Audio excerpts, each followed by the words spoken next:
On est descendu avec les bombes, avec les crayons, avec les boom claques, et puis on a sorti les graffitis.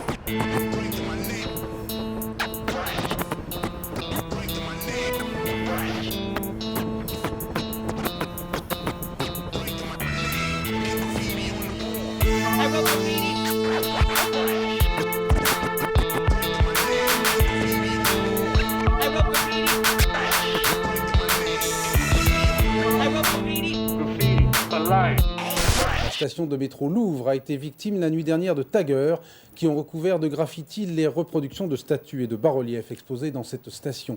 Note du nettoyage, environ 500 000 francs à la charge de la RATP, donc des usagers contribuables. La Marseillaise en est encore toute retournée. Cette statue de la Révolution et ses sœurs du métro Louvre, toutes copies d'œuvres célèbres, ont subi l'autre nuit un bien spectaculaire outrage. La station entière souillée, ou selon les avis embellie, par un foisonnement de nuages multicolores que l'on nomme tags, bombage ou graffiti. Selon la RATP, les voyageurs ont fort peu apprécié. J'étais là hier, un immense sentiment de dégoût et d'agression. C'est la vie de Paris, c'est l'histoire de France ici. Donc la plupart des Parisiens n'ont pas supporté. C'est pour ça que nous avons voulu faire très très vite pour le nettoyer.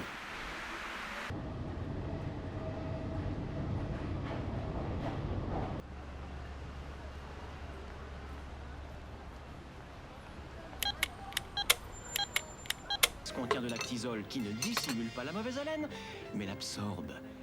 Un bien spectaculaire outrage. La station entière souillée, ou selon les avis embellie, par un foisonnement de nuages multicolores.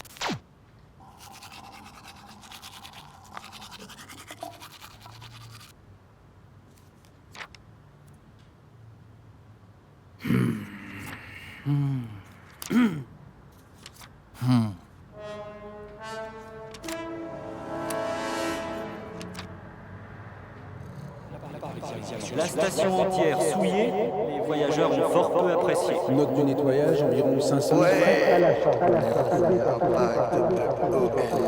Tu as la force psychologique.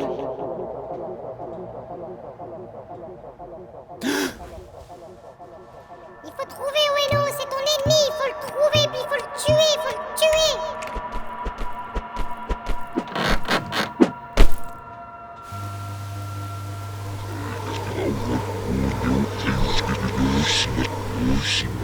Tu as une mission. Ta mission est de détruire Ueno, le roi des taggers. Je sais que c'est nous qui avons fait partie des gens qui avons supprimé les premières classes parce qu'à l'époque elles étaient jaunes. Moi quand je suis arrivé avec la Corio sur les premières classes jaunes, c'était foutu. Le train il était foutu, tu pouvais le jeter à la poubelle et il était cassé. On faisait un tag un peu voyant, il débarquait tout de suite.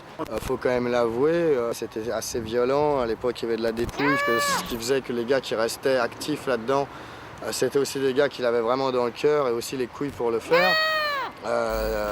C'est que on faisait même des batailles de gangs, comme on dit, dans des terrains vagues. Il fallait vraiment éviter de se faire mettre à l'amende parce que ton buzz, il pouvait tomber en flèche si d'un coup tout Paris disait que tu t'étais fait détruire ton sac de bombes et que tu t'étais pris de pain dans telle station la veille.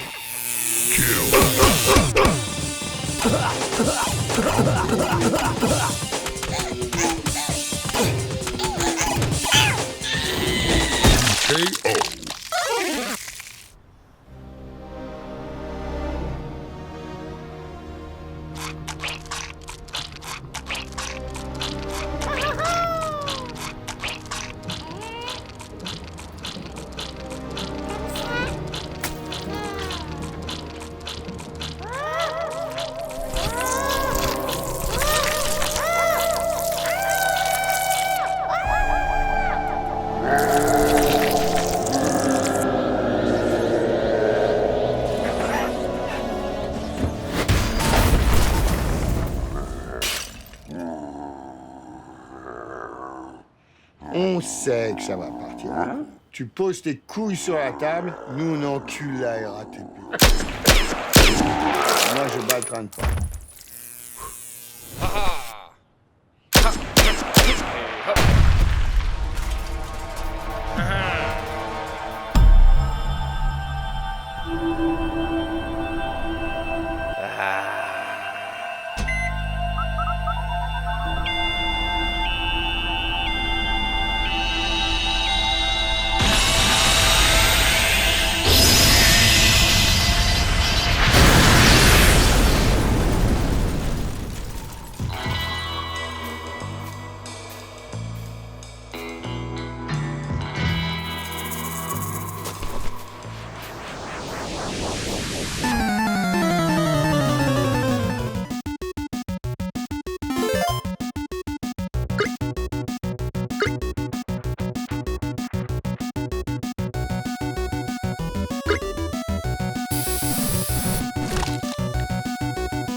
On savait qu'on aurait une bonne couverture presse, mais pas à ce point-là. Moi, j'avais un vieil interview dans VSD, et là, ils ont repéré mon graffiti. Ils ont mis en gros Eno, le roi des taggers. C'est lui qui a fait la station de Louvre. Ils n'ont pas mis de cache sur mes yeux. Au bout d'un mois de requête, ils ont débarqué. Gros serrage de dingue. C'est vrai que c'était assez impressionnant. Même si je pense qu'il fallait marquer le coup, je trouve ça exagéré de mettre des gens en prison pour de la peinture. Maintenant, ils savent pas trop comment faire. Mais en même temps, moi, en ce qui me concerne, par rapport à l'impact du truc et par rapport au plaisir que j'en garde, je regrette pas.